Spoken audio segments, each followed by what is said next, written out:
Good morning बच्चों। हम कल की क्लास में बात कर रहे थे आवेशों के निकाय के कारण किसी बिंदु पर विद्युत फ्लक्स विद्युत क्षेत्र की तीव्रता की बात कर रहे थे। मैंने आपको डिटेल बात की पिछली क्लास में कि आवेशों के निकाय के कारण किसी बिंदु पर विद्युत क्षेत्र की तीव्रता किस प्रकार से ज्ञात करेंगे। तो आवेशों के निकाय के कारण हमारा पॉइंट क्या है, आवेशों के निकाय कि आवेशों का एक निकाय लेंगे, उसमें हम विद्युत क्षेत्र की तीव्रता ज्ञात करेंगे। किस प्रकार से ज्ञात करेंगे हम कि कोई आवेशों का एक निकाय लेते हैं,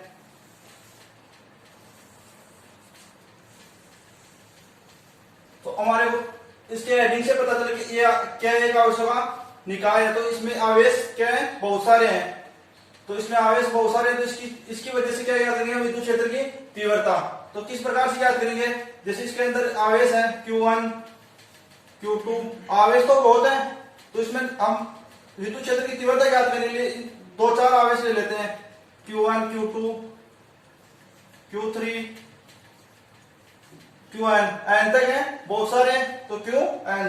तो क्या करेंगे, विद्युत क्षेत्र की तीव्रता ज्ञात करने के लिए क्या करेंगे, मैंने क्या बताया कि किसी भी बिंदु पर विद्युत क्षेत्र की तीव्रता आवेशों के निकाय के कारण किसी बिंदु पर विद्युत क्षेत्र की तीव्रता किस प्रकार से ज्ञात करेंगे कि उस बिंदु के ऊपर एक परीक्षण आवेश ले लेते हैं और उसके ऊपर क्या ज्ञात कर लेते हैं, हम विद्युत क्षेत्र की तीव्रता। तो इसमें भी क्या लेंगे, हम एक परीक्षण आवेश ले लेते हैं इस निकाय के केंद्र में। परीक्षण आवेश क्या है, Q0। इसके ऊपर क्या करेंगे, हम विद्युत क्षेत्र की तीव्रता ज्ञात करेंगे।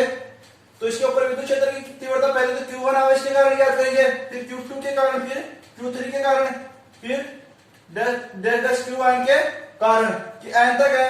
तो पहले वाले एक दो आवेशों की ज्ञात कर लेते हैं, फिर अगले वाले आवेशों की उन्हीं की तरह ज्ञात कर लेंगे।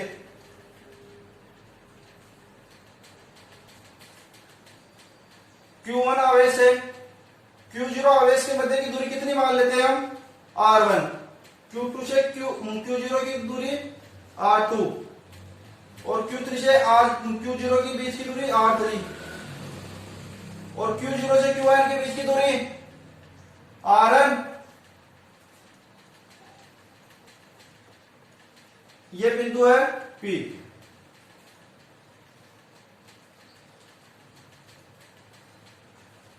तो हमारा क्या बताना है कि आवेशों का एक निकाय है, उसमें किसी बिंदु के ऊपर, वो बिंदु हमने क्या ले लिया, P बिंदु ले लिया, उसके ऊपर आवेश ले लिया, परीक्षण आवेश Q0। इसके ऊपर हम क्या ज्ञात करेंगे, विद्युत क्षेत्र की तीव्रता। तो विद्युत क्षेत्र की तीव्रता ज्ञात करने के लिए क्या करेंगे, हम सबसे पहले इसके बारे में लिखो। जब किसी निकाय में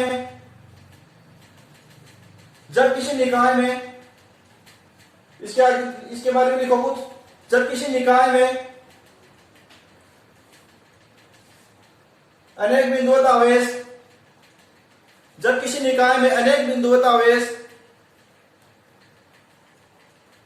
Q1 Q2 Q3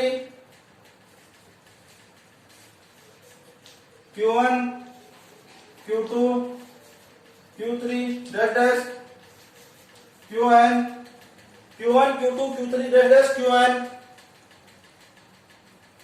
स्थित है, तो निकाय के किसी एक बिंदु पर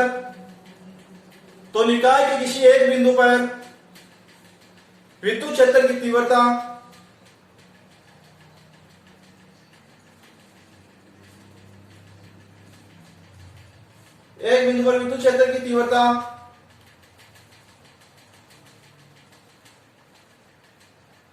अलग अलग आवेशों के कारण, इस पे बिंदु पर अलग अलग आवेशों के कारण लगेगा, विद्युत क्षेत्र की तीव्रता ज्ञात करेंगे Q1 Q2 Q3 के कारण। तो विद्युत क्षेत्र की तीव्रता अलग अलग आवेशों के कारण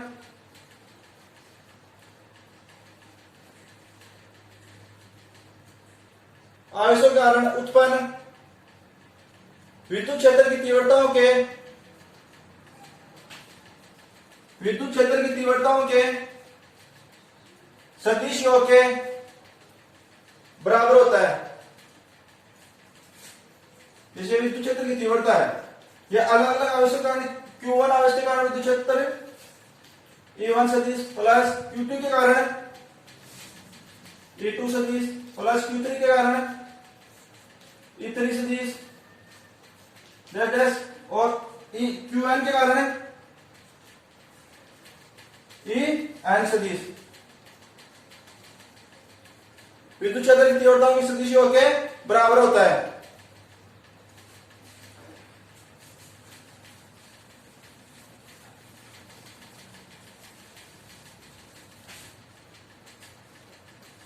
तो आप ये डायग्राम बना लो पहले इसके नीचे और लिखो नीचे ई सदिश इक्वल टू E1 सदिश प्लस E2 सदिश प्लस E3 सदिश डॉट डॉट प्लस En सदिश।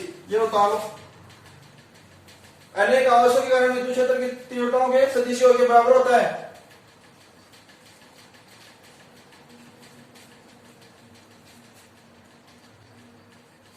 अब क्या करें, Q1 आवेश के कारण E1 निकालेंगे, विद्युत क्षेत्र की तीव्रता E1, फिर Q2 के कारण विद्युत क्षेत्र की तीव्रता E2।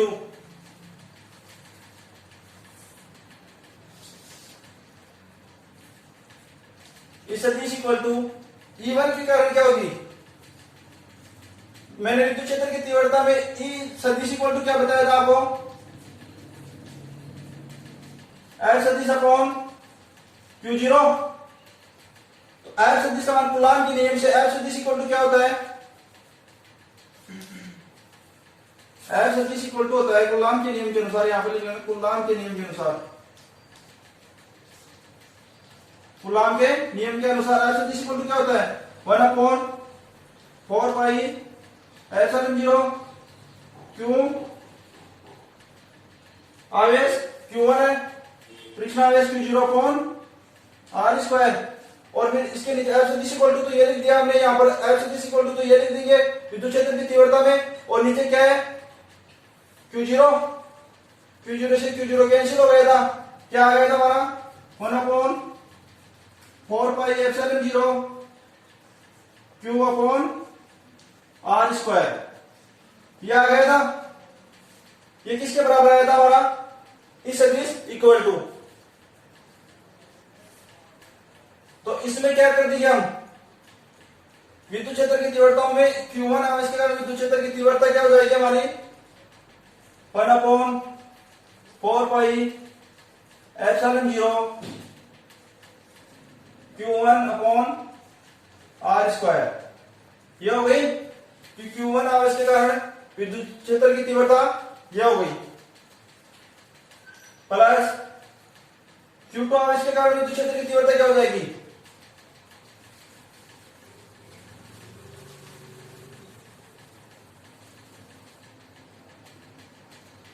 1/4 pi epsilon 0 Q2 upon R square, plus Q3 के कारण विद्युत क्षेत्र की तीव्रता क्या हो जाएगी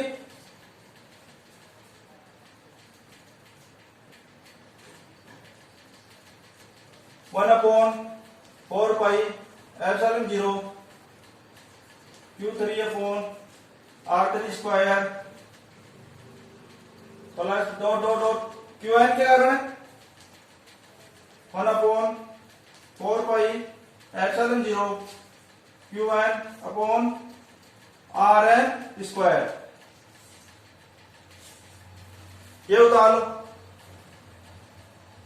ई सदिश equal to 1/4 pi epsilon 0 Q1 R1 square plus 1/4 pi epsilon 0 Q2 R2 square plus 1/4 pi epsilon 0 Q3 upon R3 square plus dot dot dot 1/4 pi epsilon 0 Q1 upon Rn square. इसमें कॉमन क्या आ रहा है हमारे 1/4 pi epsilon 0 सभी में common आ रहा है,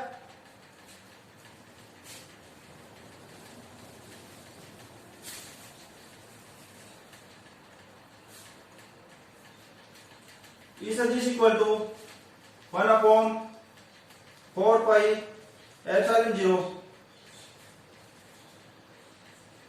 Q1 upon R1 square, ये बच गए यहां पर Q1 upon R1 square plus Q2 upon R2 square plus Q3 upon R3 square plus dot dot Q N upon R N square. Common क्या ले लिया हमने, 1/4 epsilon 0।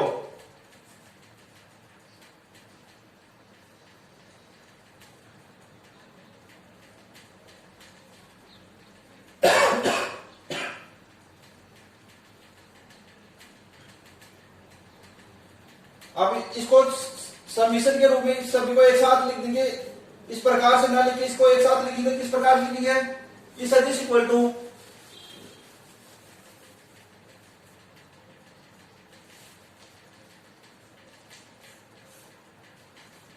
Four pi epsilon 0 summation. ये किसको व्यक्त कर रहा है, समीशन। इसका मतलब क्या होता है कि सभी का एक इस प्रकार से लिख सकते हैं कि इस Q1 को इस यहां पर Q1 upon R1 square, Q2 upon R2 square, इन सभी का क्या होता है, योग हो जाएगा। यहां पर क्या हो जाएगा, योग। समीशन का मतलब क्या होता है, योग। तो इसमें लिख दो आप is equal to 1/4 epsilon 0 summation. अब इसके समीशन के ऊपर क्या करेंगे, हम मान लिख देंगे।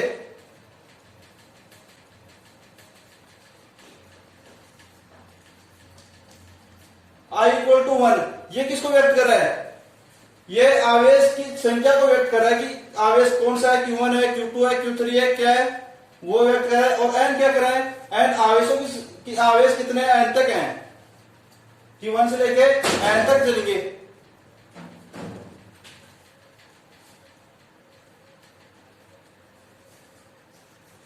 QI upon RI square. अब QI है यहां पर, तो I इक्वल टू कर लेंगे 1, तो आवेश तो कौन सा हो जाएगा, Q1, और I यहां पर 1 लेंगे तो क्या हो जाएगा, R1 स्क्वायर।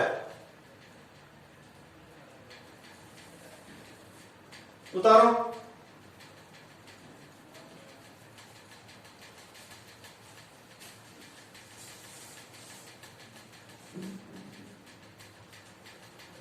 और उन सभी इन सभी में इनके साथ आर आई, इसमें तो R1 कैप लगा देना, इसमें R2 कैप, इसमें R3 कैप, और इसमें लगा देना RI कैप।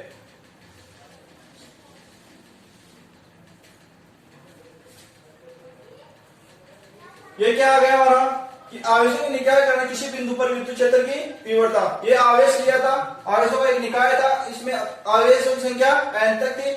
तो हमने कुछ आवेश लिए, उनकी वजह से विद्युत क्षेत्र की तीव्रता कोई परीक्षण आवेश Q0 के ऊपर ज्ञात की, तो ये विद्युत क्षेत्र की तीव्रता कितनी आ गई, इस सदिश equal to 1/4 epsilon 0 summation n I equal to 1 QI RI square RI cap.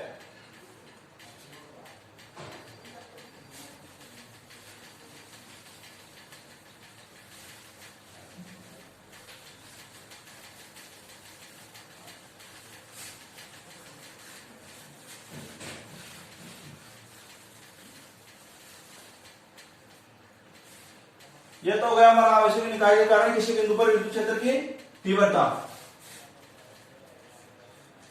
अब अगले हेडिंग डालो आप, विद्युत फ्लक्स। विद्युत फ्लक्स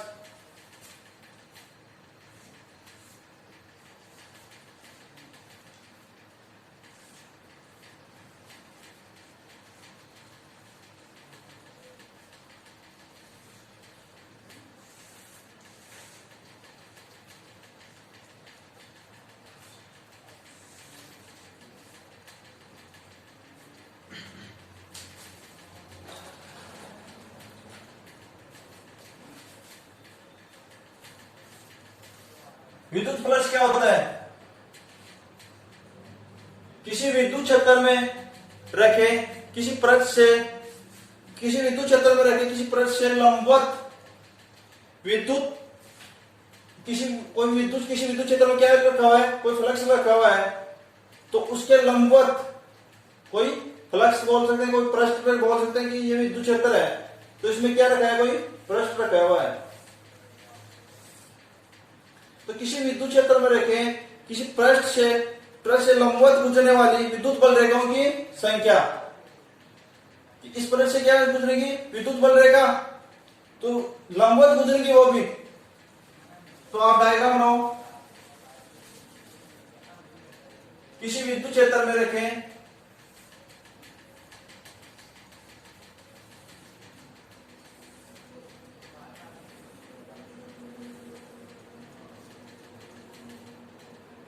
ये किस प्रकार से रखा हुआ है, ये प्रश्न इस प्रकार से नहीं रखा हुआ, ये इस प्रकार से रखा हुआ है खड़ा, इस प्रकार से।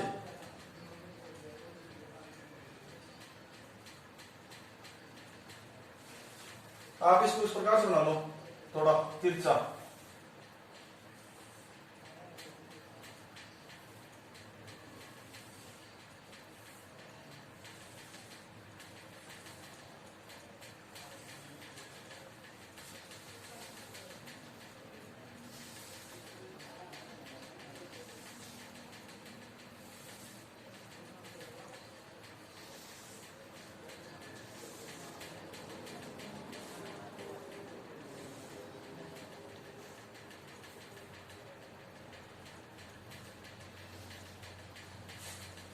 ये विद्युत क्षेत्र में क्या लगा हुआ, प्रश्न लगा हुआ, इसके अंदर से क्या हो जाए, विद्युत बल रेखाएं। तो पहले विद्युत फ्लक्स एडिंग डालो, उसके आगे इसकी डेफिनेशन लिखो। पहले विद्युत क्षेत्र में स्थित है, विद्युत क्षेत्र में स्थित है पृष्ठ से लंबवत गुजरने वाली, विद्युत क्षेत्र में स्थित पृष्ठ से लंबवत गुजरने वाली कुल विद्युत बल रेखाओं की संख्या, कुल विद्युत बल रेखाओं की संख्या, कुल विद्युत बल रेखाओं की संख्या को विद्युत फ्लक्स, कुल विद्युत बल रेखाओं की संख्या को विद्युत फ्लक्स कहते हैं। विद्युत फ्लक्स को किससे प्रदर्शित करते हैं हम, फाई ई से। किसे, उसके नीचे लिख लेना विद्युत फ्लक्स को फाई ई से व्यक्त करते हैं। किसे, फाई ई से।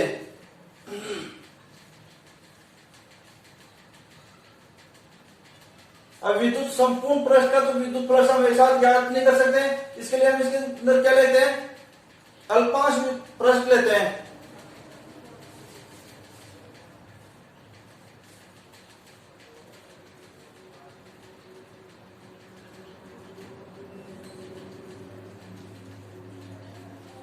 इसकी वजह से अल्पांश क्षेत्र में कितना हो जाएगा, डीए, और विद्युत क्षेत्र क्या हो जाएगा, ई सदिश। डायग्राम में और बना लो।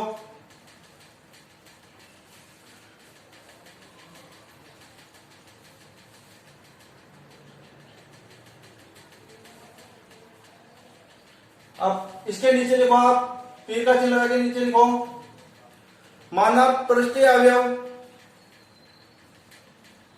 माना पृष्ठीय अवयव डीए को, डीए को क्षेत्रफल वेक्टर डीए सदिश, ये वेक्टर लगे ऊपर क्षेत्रफल, डीए क्या है क्षेत्रफल, तो इसके ऊपर ये क्या लग गया वेक्टर, तो क्षेत्रफल वेक्टर डीए सदिश से निरूपित करते हैं, से निरूपित करते हैं।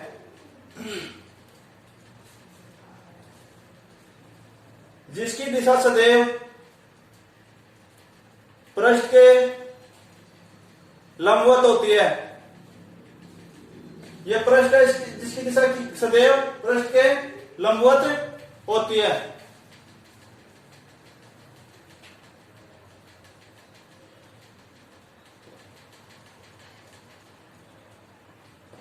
और पृष्ठ के लंबवत तो इसकी किस साइड में हो रही है, पृष्ठ के लंबवत तथा बाहर की तरफ हो रही है, तो पृष्ठ के लंबवत होती है तथा बाहर की ओर, तथा बाहर की ओर होती है।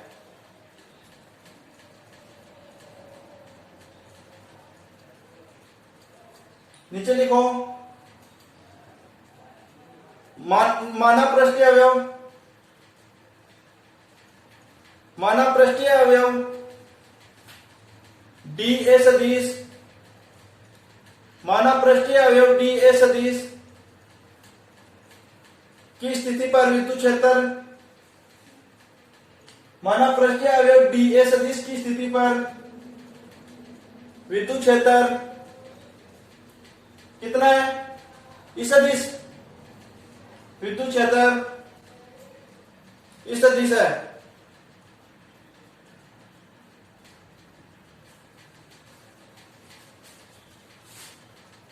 तो लिखो स्केलर गुणांक से।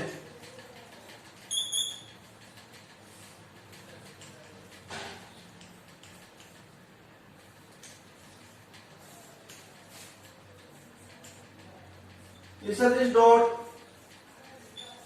बी ए सदिश, इन दोनों का गुणा क्या हो जाएगा? इस सदिश डॉट बी ए सदिश।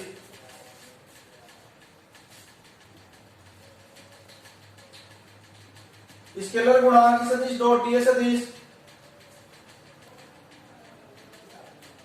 क्षेत्रफल अवयव, क्षेत्रफल अवयव ये तो लिया था हमने छोटा पृष्ठ, तो क्षेत्रफल अवयव डी ए से कोष्ठक में लिखना क्षेत्रफल अवयव डी ए सदिश, क्षेत्रफल अवयव डी ए से होकर जाने वाला, क्षेत्रफल अवयव डी ए से होकर जाने वाला विद्युत फ्लक्स कहलाता है। पर इससे होकर जाने वाला विद्युत फ्लक्स कहलाता है क्षेत्रफल अवयव।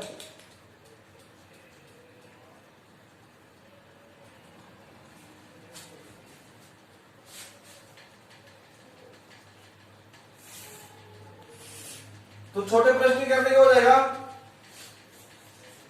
विद्युत प्लस क्या हो जाएगा? डी पाई ई, छोटा प्लस ले रहे तो उसके करने क्या हो जाएगा? D pi E equal to E सदिश डॉट बी ए सदिश।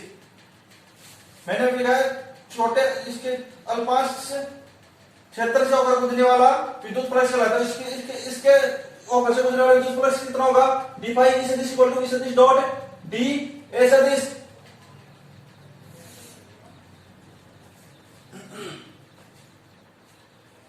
अब नीचे लिखो आप, ये तो क्या था? छोटे वाले से पृष्ठ से। अब नीचे लिखो संपूर्ण पृष्ठ से, संपूर्ण पृष्ठ से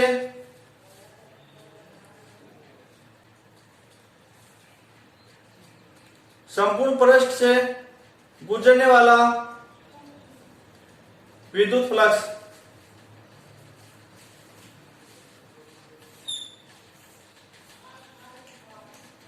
फाई इक्वल टू क्या हो जाएगा? ई सदिश डॉट डी ए सदिश। ये किसको कहते हैं? संपूर्ण पृष्ठ से।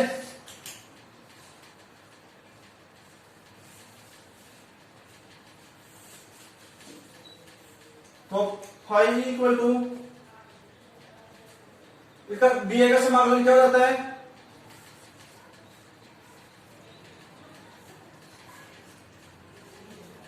ए सदिश ई सदिश equal to E A cos theta. ये कैसे आया कोस थीटा? जब इन दोनों का डॉट करवाएंगे, इस सदिश विद्युत क्षेत्र तथा एक क्षेत्रफल का डॉट कराएंगे तो क्या हो जाएगा? इन डॉट कराने पर जो सदिश आ रहा है, जब इन दोनों का सदिश हटाएंगे तो क्या जाएगा? कोस थीटा आ जाएगा। तो इन याद रखना, इन दोनों का जब सदिश हटाते हैं तो इसके गुणांक क्या जाता है? Cos theta. उतारो, ई सदिश equal to E dot A cos theta. Sorry dot नहीं आएगा, इनका वेक्टर हटा रहे हैं और डॉट हटा रहे हैं तो क्या जाएगा? Cos theta. तो ये कोस थीटा।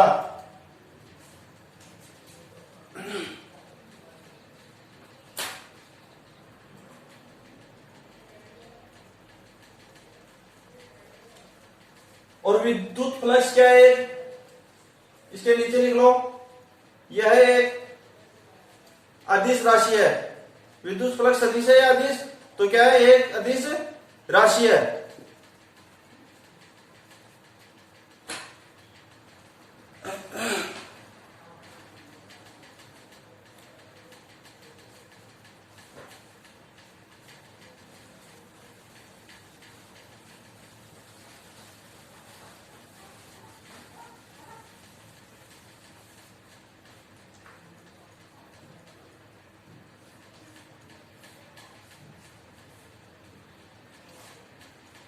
अब विद्युत फ्लक्स का मात्रक क्या होता है?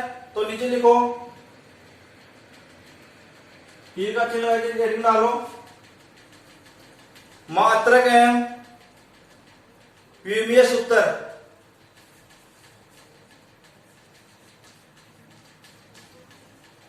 मात्रक एवं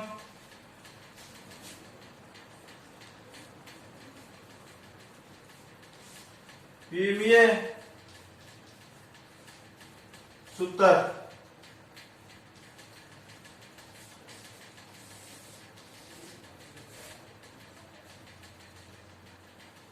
तो विद्युत फ्लक्स का मात्रक क्या होता है?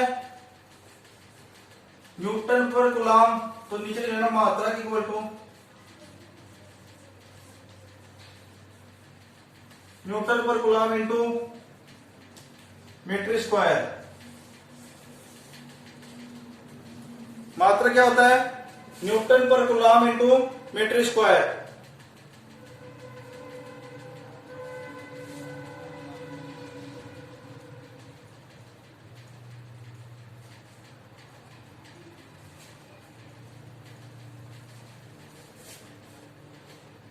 और विमीय सूत्र क्या होता है? नीचे लिख रहा हूं, विमीय सूत्र equal to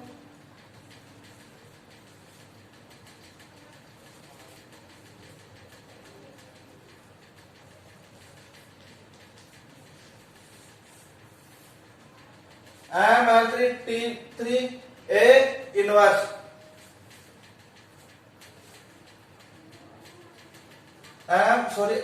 T minus 3 mL3 T minus 3 A minus 1।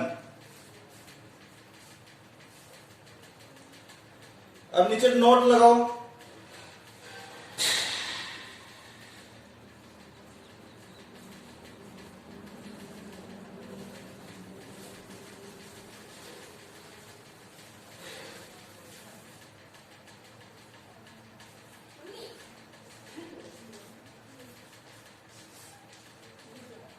Note लगाओ। इसमें पहला पॉइंट लिखो आप।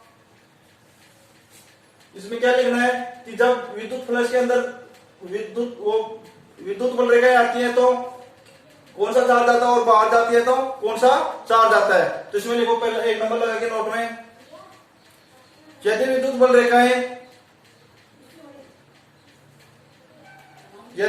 रेखाएं पृष्ठ से बाहर निकल रही हो तो ये क्या है, एक प्रश्न है। यदि विद्युत बल रेखाएं पृष्ठ से बाहर निकल रही हैं तो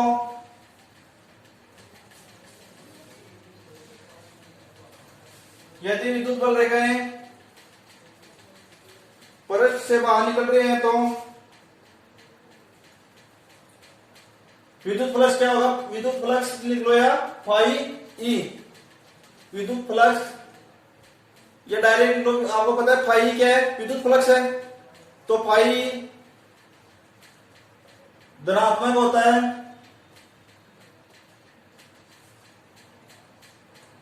यदि बल रेखाएं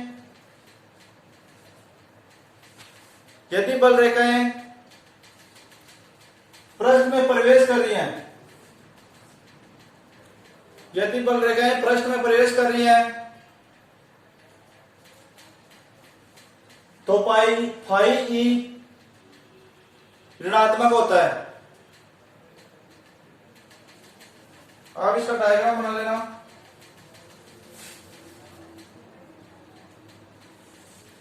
ये पृष्ठ ले लो,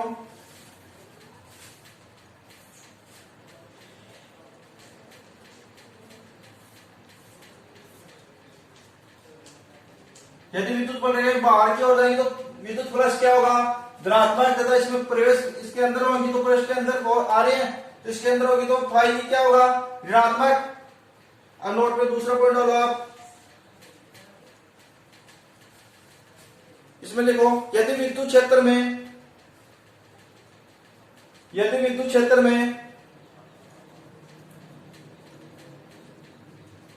स्थित पृष्ठ, भाई विद्युत क्षेत्र है इसमें स्थित पृष्ठ है, यदि विद्युत क्षेत्र में स्थित पृष्ठ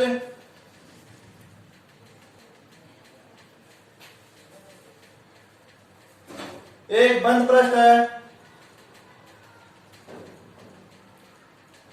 बंद पृष्ठ कैसा, जैसे गेंद ले लो या कोई वायु से भरा कोई गुब्बारा ले लो, तो विद्युत क्षेत्र में स्थित पृष्ठ बंद पृष्ठ है,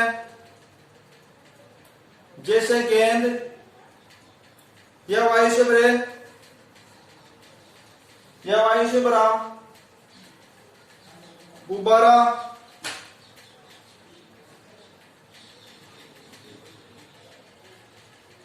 हो तो बंद पृष्ठ,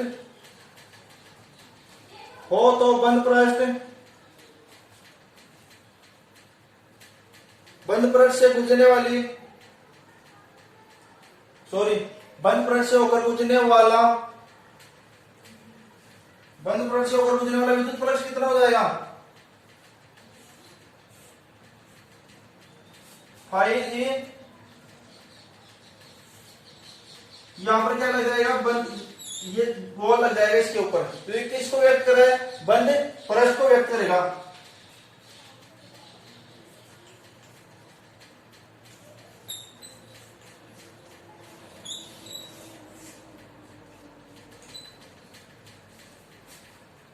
ये नीचे लिख लो आप, फाई इक्वल टू बंद पृष्ठ, ये क्या है, किसको व्यक्त कर रहा है, बंद पृष्ठ को व्यक्त करेगा, ऐसा चिन्ह, ये समाकलन इसके ये लगा दे तो ये किसको व्यक्त करेगा, बंद पृष्ठ को। तो क्या हो जाएगा, जब किसी विद्युत क्षेत्र में स्थित कोई पृष्ठ वो क्या है, कोई बंद है, जैसे गेंद या पानी से वायु से भरा कोई गुब्बारा ऐसे, तो क्या है, बंद है, तो बंद पृष्ठ को किससे व्यक्त करेंगे, इस प्रकार से, तो फाई इक्वल टू क्या हो जाएगा, फाई इक्वल टू बंद पृष्ठ इस सदिश डॉट डी ए सदिश,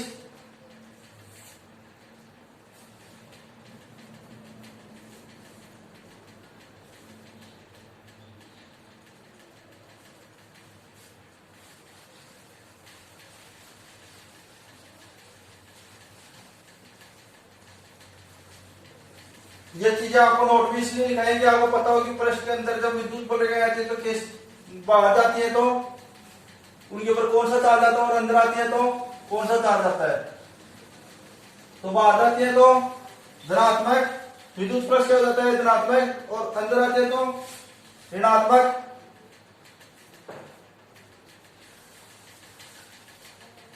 अब आप लिखो स्पेशल कंडीशन, कुछ विशेष स्थिति,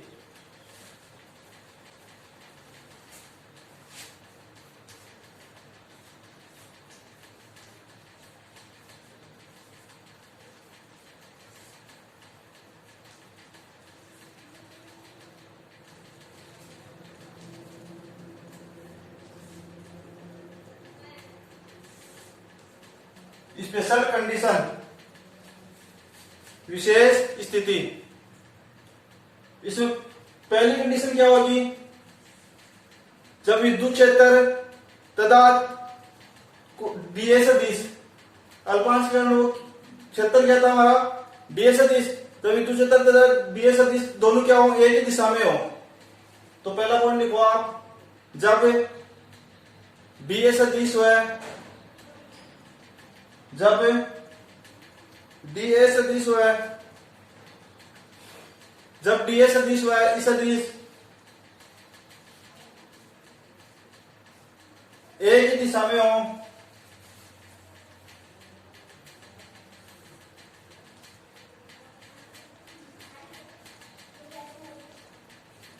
जब डीए सदिश है, इस सदिश एक ही दिशा में हो, तो थीटा का मान कितना हो जाएगा, 0 डिग्री, एक ही दिशा में हो, अर्थात थीटा इक्वल टू 0 डिग्री। अब थीटा इक्वल टू 0 डिग्री हो गया तो फाई इक्वल टू क्या हो जाएगा, विद्युत फ्लक्स कितना हो जाएगा,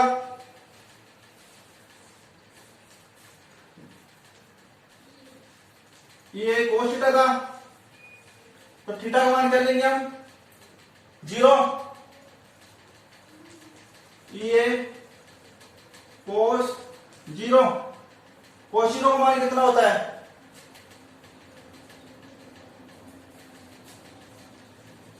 कोस 0 इक्वल टू 1, साइड में लिखना कोस 0 इक्वल टू 1, कोस 0 का मान कितना होता है 1, तो फाई इक्वल टू क्या आ गया,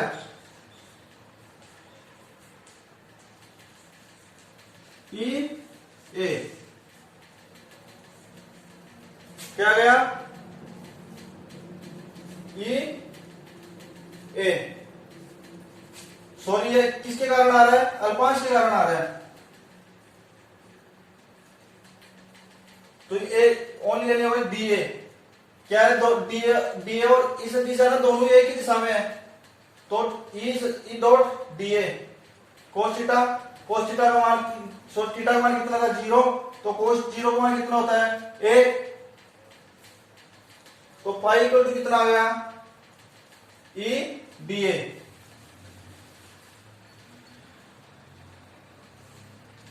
फाई इक्वल टू आ गया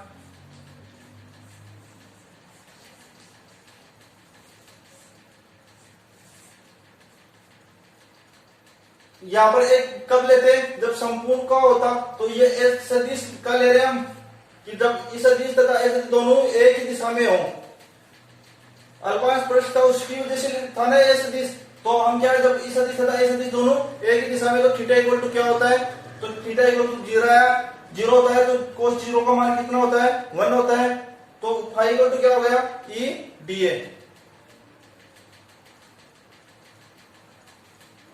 यहां पर विद्युत फ्लक्स का मान न्यूनतम होगा या अधिकतम हुआ, तो आगे लिखना क्वेश्चन में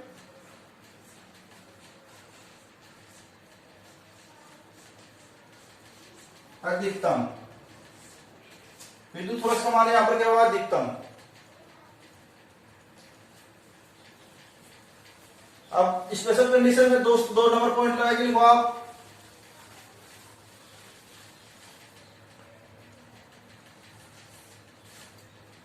जब इस सदिश व डी सदिश,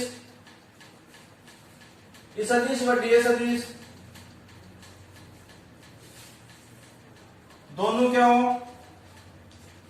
लंबवत हो,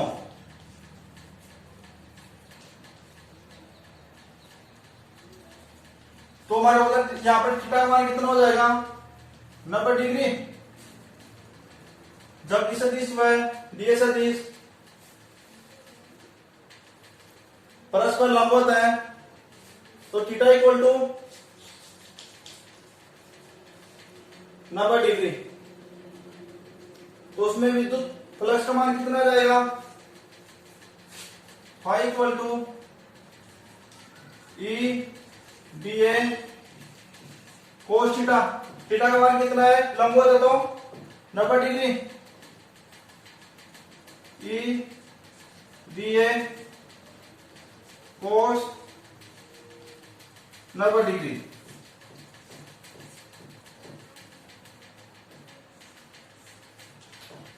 भाई थीटा का मान कितना था हमारा 90 था, क्या है दोनों ए सदिश और सॉरी ई सदिश और डी सदिश क्या है लंबवत है, तो थीटा का मान क्या कितना है 90 डिग्री, कोस 90, तो कोस 90 का मान कितना होता है 0, पॉजिटिव में लिख लेना साइड में आप, कोस 90 का मान 0, तो फाई का मान कितना आ गया ई डी ए डॉट 0, भाई कोस 90 का मान 0 है तो 0, ये कंप्लीट क्या हो जाएगा 0, तो फाई इक्वल टू क्या आ गया 0, तो इसमें क्या लिख देना 0 कि विद्युत फ्लक्स का मान कितना आया 0। अब स्पेशल कंडीशन में लिखो आप, जब ये दोनों एक दूसरे विपरीत दिशा में हो, कि दोनों एक दिशा में निकाल पता चल गया हमारा, जब दोनों एक दिशा में होंगे तो थीटा का मान क्या होगा और विद्युत फ्लक्स का मान कितना आएगा, और दोनों लंबवत होंगे तो थीटा का मान कितना है और विद्युत फ्लक्स का मान कितना आएगा। और जब दोनों एक दूसरे के विपरीत हो, ई सदिश और डी सदिश जब दोनों एक दूसरे के विपरीत हो तो विद्युत फ्लक्स का मान क्या आएगा।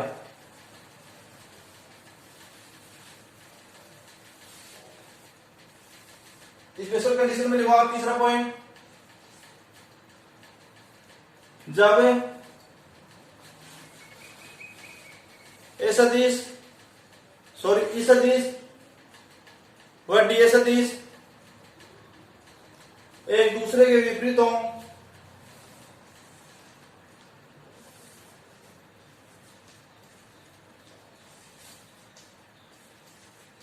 जब ई सदिश डॉट डी ई सदिश व डी सदिश एक दूसरे के विपरीत हो तो थीटा इक्वल टू कितना आ जाएगा 180 डिग्री।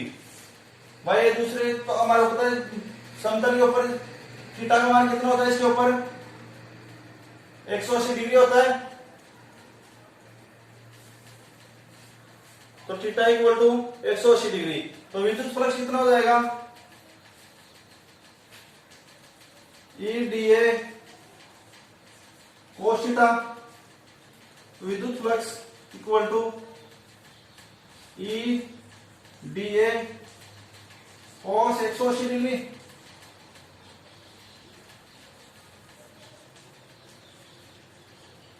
ई या गया ना, तो थीटा का मान इसमें कोस में थीटा का मान कितना लिया हमने 180 डिग्री, तो 180 डिग्री का मान कितना होता है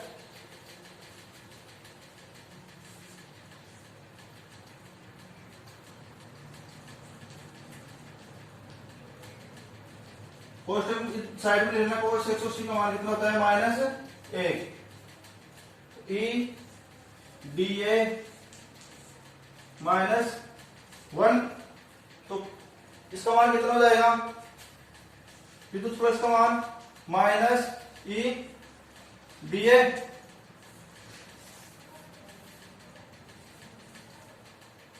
इसके आगे कोष्टक में लिख लेना ऋणात्मक, विद्युत फ्लक्स का मान क्या आएगा ऋणात्मक।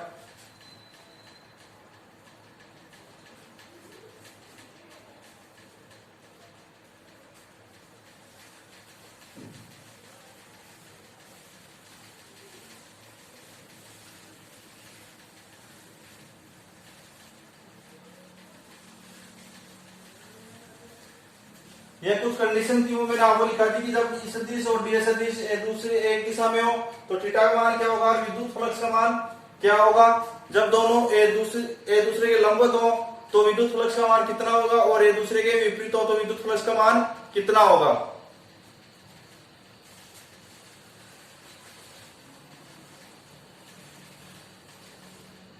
यह हो गया हमारा विद्युत फ्लक्स। इसी मैंने आपको विशेष स्थिति में बता दिया। और जब किसी पृष्ठ में विद्युत बल रेखाएं पृष्ठ से बाहर जाती हैं तो उनके ऊपर कौन सा चार्ज आता है और अंदर आती है तो कौन सा चार्ज आता है वो भी बता दिया। अब अगली हेडिंग डालो आप विद्युत द्विध्रुव।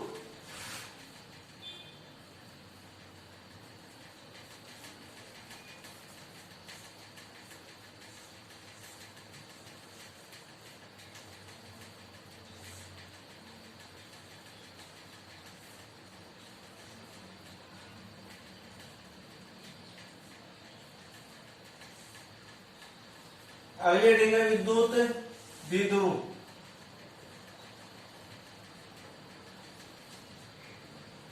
को किसे कहते हैं विद्युत द्विध्रुव? वह निकाय जिसमें तो बराबर परंतु विपरीत प्रकृति के आवेश एक दूसरे से अल्प दूरी पर स्थित हो। जैसे दो निकाय जैसे प्लस और माइनस, ये दोनों क्या है विपरीत प्रकृति है, ये प्लस है ये माइनस है, ये दोनों एक दूसरे से अल्प दूरी पर स्थित हो। अल्प दूरी क्या है 2l लेते हैं, तो अल्प एक दूसरे से अल्प दूरी पर स्थित हो तो ये क्या कहलाता है विद्युत द्विध्रुव। इसकी विद्युत द्विध्रुव की डेफिनेशन लिखो आप। वह निकाय जिसमें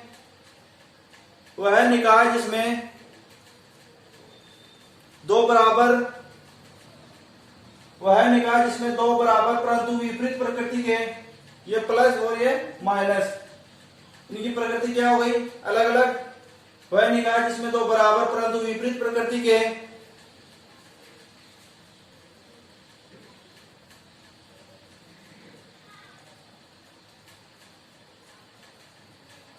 बिंदु आवेश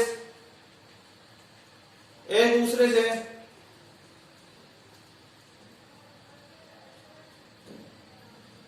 वह निकाय जिसमें दो बराबर परंतु विपरीत प्रकार के बिंदु आवेश एक दूसरे से, विपरीत प्रकार के बिंदु आवेश एक दूसरे से अल्प दूरी कितनी है 12, अल्प दूरी कोष्टक में लिखो 12 पर स्थित, अल्प दूरी 12 पर स्थित होते हैं। विद्युत द्विध्रुव कहलाते हैं। जिसे एग्जाम्पल में लिखो आप, एग्जाम्पल लेते हैं हाइड्रोजन क्लोरीन। तो इसमें हाइड्रोजन के ऊपर क्या होता है, हाइड्रोजन के ऊपर कौन सा चार्ज होता है प्लस, और क्लोरीन के ऊपर माइनस चार्ज होता है। तो ये दोनों विपरीत प्रकार के है ना, दोनों इसके ऊपर प्लस चार्ज और इसके ऊपर माइनस चार्ज। तो एग्जाम्पल लगा के नीचे लिखो,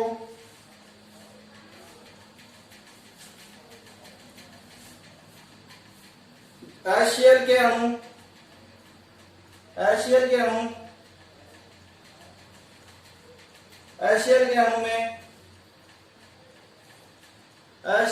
में एक सिरे पर धनावेश, इस पर धनावेश होता है। HCl के अणु में एक सिरे पर धनावेश और दूसरे सिरे पर ऋणावेश होता है।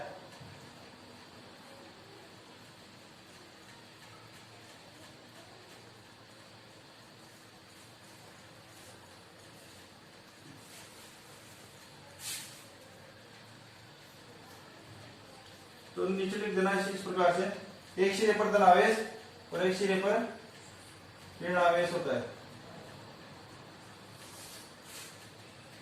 लिख दो नीचे।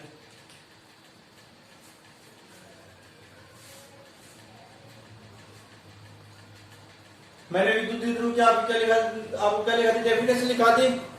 क्या होती है विद्युत द्विध्रुव की डेफिनेशन, वह निकाय जिसमें दो बराबर परंतु विपरीत प्रकार के आवेश अल्प दूरी पर स्थित हो। वह निकाय जिसमें दो बिंदु आवेश विपरीत प्रकार के एक दूसरे से अल्प दूरी पर स्थित हो। अल्प दूरी कितनी है 12, दूरी कितनी है 12। तो वह क्या कहलाता है, विद्युत द्विध्रुव कहलाता है। अब अगले दिन डालो विद्युत द्विध्रुव आगुण।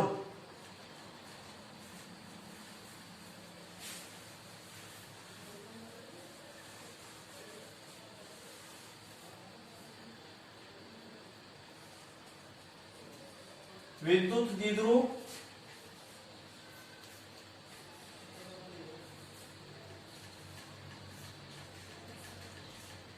आगुण।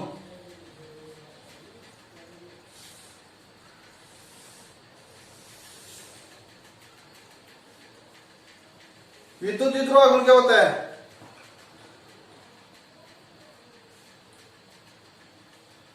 कि दो आवेश है प्लस क्यू और माइनस क्यू, तो किसी एक आवेश तथा उन दोनों के मध्य की दूरी के गुणनफल को क्या कहते हैं, विद्युत द्विध्रुव आगुण कहते हैं। तो इसकी डेफिनेशन लिखो आप विद्युत द्विध्रुव आगुण की, किसी एक आवेश तथा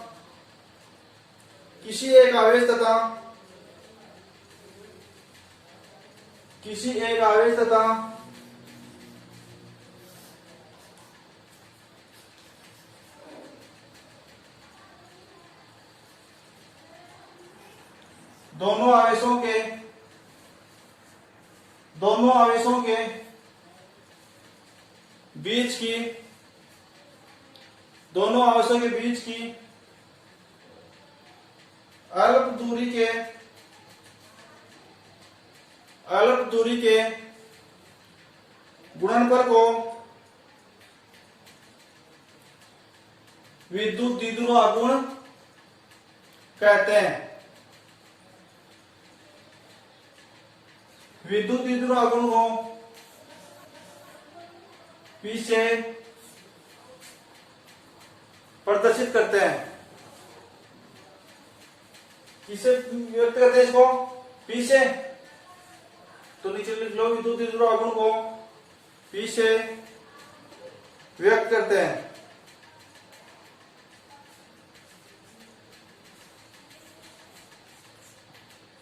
तो P इक्वल टू क्या हो जाएगा?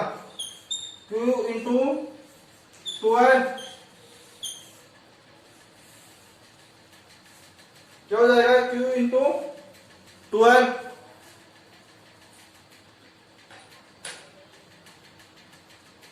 पता चल गया Q इंटू 12 कैसे हुआ? किसी एक आवेश तथा दोनों आवेशों के मध्य अल्प दूरी के गुणनफल को वो क्या कहलाता है? विद्युत द्विध्रुव कहलाता है। तो इन दोनों में से कोई एक आवेश अर्थात इन दोनों के मध्य की अल्प दूरी के गुणनफल, और ये क्या है? विद्युत द्विध्रुव आघूर्ण किससे प्रदर्शित करते हैं? P से। तो ये क्या कहलाता है? विद्युत द्विध्रुव आघूर्ण। तो ये नीचे लिख लो, P equal to Q into 12। अब इसका मात्रक क्या होता है? इसका भी नीचे लिख लो, विद्युत द्विध्रुव आघूर्ण का मात्रक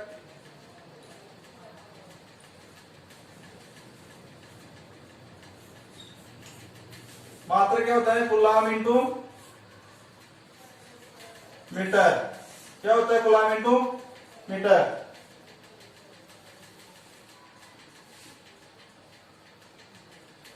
विद्युत द्विध्रुव आघूर्ण का मात्रक क्या होता है? कूलाम इंटू मीटर, या P इक्वल टू मात्रक P इक्वल टू लिख लेना भाई। P क्या है? विद्युत द्विध्रुव आघूर्ण। तो मात्रक P equal to coulomb into metre.